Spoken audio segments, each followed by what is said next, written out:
Bismillahirrahmanirrahim. Alhamdulillah alladzi arsala rasulahu bil huda wa dinil haq liyudhhirahu ala dini kulli walau karihal musyrikun. Asyhadu an la ilaha illallah wahdahu la syarikalah wa asyhadu anna Muhammadan abduhu wa rasuluh.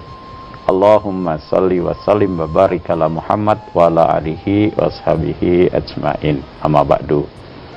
Kaum muslimin muslimat rahimakumullah. Alhamdulillah, puji syukur mari tiada henti kita panjatkan kehadirat Allah Subhanahu wa taala atas curahan rahmat kasih sayang yang diberikan kepada kita, hamba-hamba Allah yang beriman kepada Allah Subhanahu wa taala. Hamba-hamba Allah yang meyakini bahwa Allah Subhanahu wa taala adalah zat yang menciptakannya, zat yang memeliharanya, zat yang memberi rizki, zat yang kita yakini bahwa nanti ada satu waktu kita akan dikembalikan kepadanya. Nah, oleh karena itu sebagai bentuk syukur kita, tentu kita berusaha terus-menerus membawa diri kita senantiasa berada dalam ketaatan kepada Allah Subhanahu wa taala. Senantiasa berada dalam keadaan penghambaan diri kepada Allah Subhanahu wa taala. Karena kita sama-sama sadari bahwa adanya kita di dunia ini itu memang sengaja diadakan oleh Allah Subhanahu wa taala dengan satu maksud untuk menghambakan diri kepada Allah, gitu. Sebagaimana ayat yang sering kita bahas begitu. A'udzubillahi minasyaitonirrajim. Wa ma khalaqtul jinna wal insa illa liya'budun. Dan tidaklah aku ciptakan jin dan manusia melainkan untuk mengabdi kepadaku, menyembah kepadaku, ya, menghamba kepadaku begitu. Nah, tentu ini yang kemudian memberi kesadaran kepada kita bahwa kalau ya dalam kehidupan ini kita ada tugas, ada amanah, ada tujuan, tentu nanti akan kita pertanggungjawabkan, ya. Tentu nanti kita akan ditanya, ya, apa yang kita lakukan, apa yang kita perbuat dalam kehidupan kita di dunia ini. Nah, kita bersyukur bahwa kita ini, ya, pada pagi hari ini Allah beri kesempatan kita lagi, ya, untuk menjalani kehidupan kita, ya. Nah, tentu kita berusaha untuk bagaimana agar amal yang kita lakukan, perbuatan yang kita lakukan itu berada pada tadi penghambaan diri kepada Allah, berada pada jalan-jalan yang dikehendaki, yang diridhoi oleh Allah Subhanahu wa taala. Pada saat yang sama kita berusaha untuk menjauhkan diri, menghindarkan diri, ya, jangan sampai melakukan perbuatan-perbuatan yang dilarang oleh Allah Subhanahu wa taala.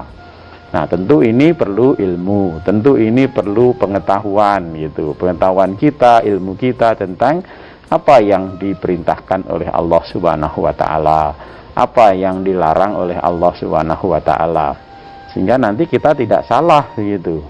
Kita kadang-kadang melakukan satu perbuatan, satu amal yang kemudian kita sukai perbuatan itu, kita senang dengan perbuatan itu, tetapi jangan-jangan ini satu hal yang dilarang, dibenci oleh Allah Subhanahu wa taala, gitu.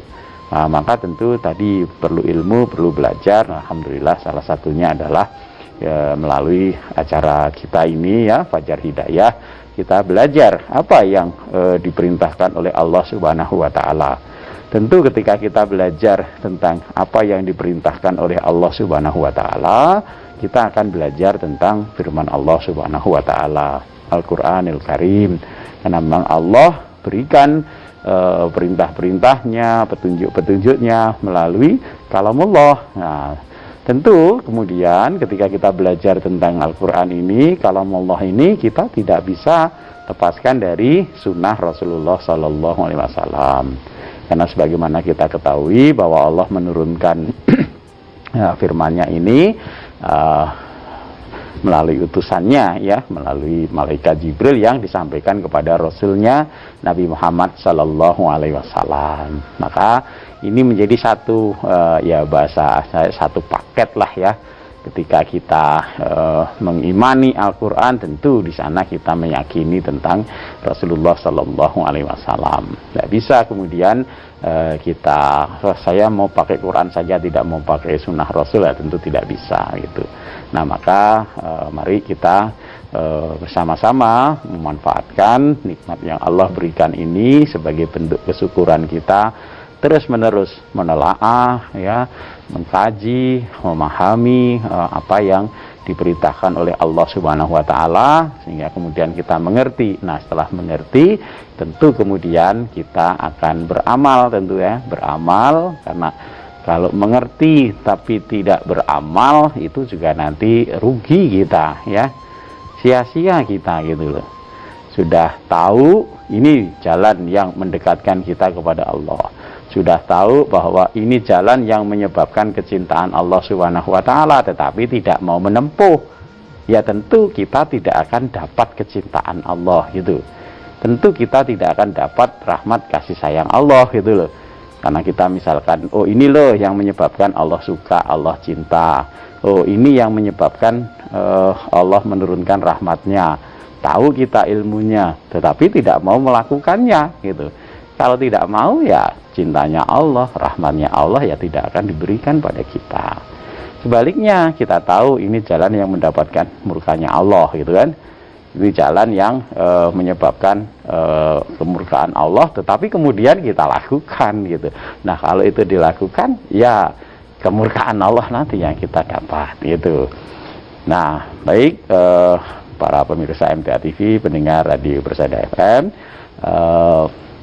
kita akan lanjutkan lagi bahasan kita yang lalu ya. Di bahasan yang lalu kita sudah angkat ya, bahwa salah satu perintah Allah Subhanahu wa taala, salah satu jalan yang menyebabkan kita dicintai oleh Allah, dihapus dosa-dosa kita, kesalahan kita adalah kita menunaikan salah satu perintah Allah tentang sholat itu. Nah, ketika kita melakukan syariat Allah ini, sholat ini, nah tentu kita harus berikan atau kita fokuskan gitu ya, pikiran kita, aktivitas kita pada kegiatan itu ya. Jadi kalau kita ingin mendapatkan betul-betul manfaat, betul-betul nilai dari sholat itu, yang dalam ayat lain dikatakan inna sholata tanha anil fahsya'i wal munkar gitu, bahwa sesungguhnya sholat itu dapat mencegah seseorang dari melakukan perbuatan keji dan mungkar. Maka kita harus betul-betul maknai sholat kita gitu, kita betul-betul sungguh-sungguh dalam sholat kita. Maka yang kemarin kita bahas di Quran Surat Al-Baqarah ayat 238, Allah perintahkan kepada kita wa qumu lillahi qanitin, dan dirikanlah sholat ya, dan berdirilah untuk Allah, yakni sholat itu qanitin, dengan khusyuk gitu. Maka kemarin sudah kita sampaikan bahwa dahulu para sahabat itu biasa ketika sholat itu masih berbicara begitu, ketika sholat itu masih berbicara dengan sebelahnya begitu. Nah maka ketika kemudian turun ayat ini, para sahabat diperintahkan untuk diam ya, ketika sholat itu tidak boleh bicara gitu. Nah termasuk dalam riwayat juga disebutkan dulu Nabi SAW itu ketika sedang sholat diberi salam itu tadinya dijawab begitu. Dijawab. Jadi sebelum sahabat hijrah ke Habasyah itu, kalau Nabi SAW sedang sholat diberi salam itu dijawab. Tapi setelah para sahabat pulang dari hijrah Habasyah itu, ketika Nabi sedang sholat diberi salam itu tidak dijawab oleh beliau begitu, tidak dijawab. Nah kemudian sahabat bertanya ya Rasulullah, dulu ketika kami memberi salam ya, engkau jawab begitu, tetapi sekarang kok tidak begitu. Maka Rasulullah SAW sampaikan ya, sesungguhnya di dalam sholat itu ada pekerjaan ya, ada sesuatu hal yang harus dikonsentrasikan, satu hal yang harus diselesaikan, nggak bisa kemudian disambil dengan yang lain-lain, dengan noleh, dengan berbicara, dengan menjawab salam termasuk begitu kan gitu ya. Maka dikatakan oleh beliau ya innahu lam ya'nani an arudda alaika illa anni kuntu usolli. Itu sesungguhnya tidak ada yang menghalangiku untuk menjawab salammu kecuali karena aku sedang sholat gitu. Nah dari sini tentu kemudian kita ya mari betul-betul perhatikan ketika kita sholat begitu, betul-betul kita bawa diri kita itu saya akan sholat, saya akan menghadap Allah Subhanahu wa Ta'ala begitu. Sehingga hal-hal yang mungkin mengganggu sholat kita ya kita selesaikan dulu, kita kita persiapkan betul begitu. Nah maka dalam riwayat yang lain ya kaitannya dengan sholat itu, nah ketika kita akan sholat kemudian ngantuk itu ya kadang-kadang mungkin karena capek, karena apa begitu ya, ketika kita mungkin sholat yang di waktu malam atau pagi hari begitu, itu ketika ngantuk itu pun Rasulullah SAW perintahkan kita untuk hilangkan kantuknya dulu gitu ya. Kalau hilang kantuknya dengan tidur ya tidur dulu begitu, seperti itu. Dalam sebuah hadis riwayat Muslim disebutkan dari Aisyah ya radhiyallahu anha, anna Nabiyya sallallahu alaihi wasallam qala idza na'asa ahadukum fis sholati fal yarqud hatta yadhhaba anhun naum gitu ya. Apabila salah seorang di antara kalian ngantuk ketika sholat, hendaklah tidur dulu ya sehingga hilang rasa kantuknya gitu ya, sehingga hilang rasa kantuknya. Artinya apa? Ketika kita sholat itu ya jangan sambil ngantuk gitu kan ya. Ketika sholat itu betul-betul kita menghadap Allah Subhanahu wa Ta'ala gitu. Makanya dijaga betul-betul dalam keadaan sadar, betul-betul dalam keadaan, karena apa? Karena di dalam sholat itu ada banyak doa, banyak permohonan kita kepada Allah Subhanahu wa Ta'ala, banyak pujian kita kepada Allah begitu. Nah masa kita doa mohon kepada Allah kita sambil ngantuk ya? Kalau ngantuk itu kan kita nggak sadar apa yang kita omongkan, nggak tahu apa yang kita omongkan begitu. Maka ini oleh Rasulullah SAW itu kalau ngantuk itu tidur dulu gitu ya, sehingga hilang rasa kantuknya gitu ya. Maka dikatakan fa inna ahadakum idza sholla wa huwa naisun ya. Nah, karena salah seorang di antara kamu kalau sholat sedangkan dia ngantuk gitu ya. Jadi ketika kita sholat tetapi dalam keadaan ngantuk begitu la'allahu yadhabu yastaghfiru fayasubba nafsahu.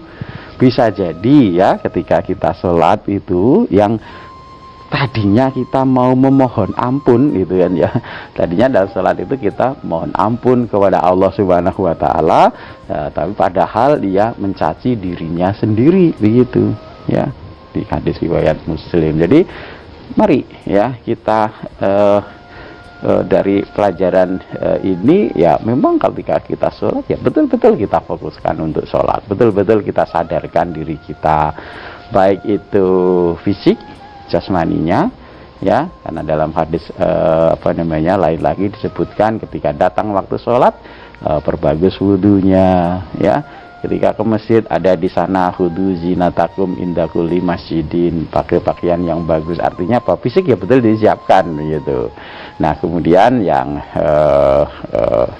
ruhnya ya, kesadarannya, akalnya juga disiapkan sehingga tadi tidak ngantuk gitu kan ya. Betul-betul kita sadarkan diri kita bahwa kita akan menghadap Allah Subhanahu wa Ta'ala. Nah dalam riwayat lain ada ketika Rasulullah SAW itu masuk ke masjid, di situ itu ada tali ya, ada tali di antara dua tiang gitu. Nah, Rasulullah bertanya ini ya, ini kok ada tali dalam masjid itu, ada apa begitu? Nah dijawab oleh para sahabat ya, qalu li Zainaba tusolli gitu. Jadi tali itu digunakan oleh salah seorang sahabat Zainab ya. Jadi itu kepunyaan Zainab untuk sholat loh. Sholat kok pakai tali ya, itu ada apa begitu. Maka dikatakan faida kasilat au fatarot amsakat bihi, ya. Apabila ia lelah atau loyo, ia berpegangan kepadanya gitu. Jadi ketika sholat capek gitu, ngantuk, ini ya, tali ini digunakan untuk bantuan berpegangan. Artinya apa? Sholat sambil ngantuk gitu, misalkan sambil bahasa Jawanya teklak-tekluk gitu seperti itu, biar gak jatuh, ya, berpegangan gitu. Nah, maka beliau sallallahu alaihi wasallam bersabda, hulluhu liyusolli gitu. Ya, hulluhu liyusolli ahadukum nasyatahu gitu kan. Maka lepaskanlah ya, lepaskan. Hendaklah ya seorang di antara kalian kalau sholat itu dalam keadaan sigap, dalam keadaan tersadar gitu ya. Jangan sholat dalam keadaan sambil tadi teklak-tekluk, ngantuk, mau jatuh dan sebagainya. Jangan, sholat dalam keadaan sadar begitu. Ya, kemudian ini Rasulullah SAW lanjutkan, faida fatoro fal yakut. Jadi kalau lelah, capek, hendaklah ya duduk gitu, istirahat dulu begitu. Jadi ini nasihat-nasihat dari Rasulullah SAW untuk meningkatkan kualitas sholat kita, kualitas penghambaan diri kita, ya. Betul-betul ketika kita melakukan satu amal itu, kita lakukan dengan penuh kesadaran, baik sadar fikir kita maupun sadar ini fisik kita begitu ya. Tadi ketika kita sholat salam tidak dijawab begitu. Kenapa? Karena ketika sholat itu kita ada satu momen untuk sedang bertemu dengan Rabb kita, Tuhan kita begitu. Ketika kita sholat di sana ada bacaan-bacaan yang permohonan ampun kepada Allah, doa kita kepada Allah Subhanahu wa taala, pujian kita kepada Allah Subhanahu wa taala. Nah, tentu itu harus kita lakukan dalam keadaan sadar, dalam keadaan betul-betul kita ucapkan itu ya, keluar dari lisan kita, kita tahu bahwa oh, ini saya memuji Allah, oh ini saya mohon kepada Allah Subhanahu wa taala. Bukan keadaan sambil tadi teklak-tekluk, ngantuk, ya nggak tahu apa yang kita ucapkan gitu. Sehingga tadi bahasa Nabi Shallallahu Alaihi Wasallam ya, tadinya mau mohon ampun, tetapi ya malah mencaci dirinya begitu, ngomong yang tidak karuan dan seterusnya ya. Maka ibadah kita kepada Allah Subhanahu Wa Taala betul-betul mari ya kita lakukan dalam keadaan betul-betul tadi, kalau bahasa hadis tadi, ketika sholat dalam keadaan sigap, dalam keadaan kita sadar, paham apa yang kita lakukan, ngerti saya ini berdiri menghadap Allah Subhanahu Wa Taala. Dimulai ketika kita takbir ya, bahkan dimulai dari sebelumnya mestinya begitu, karena dalam hadis yang lain disebutkan barang siapa dengar adzan kemudian siap-siap ya. Siap-siapnya bagaimana bentuknya? Memperbagus wudunya ya. Kemudian kalau ke masjid memperbagus pakaiannya.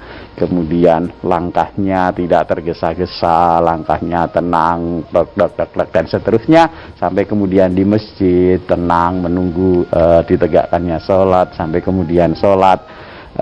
Kemudian dalam riwayat lain ya, selesai sholat masih tetap duduk di situ sampai dia tidak batal atau tidak berhadas, maka malaikat akan mendoakan dianya, Allahumma gfirlahu, Allahumma arhamhu, dan seterusnya begitu.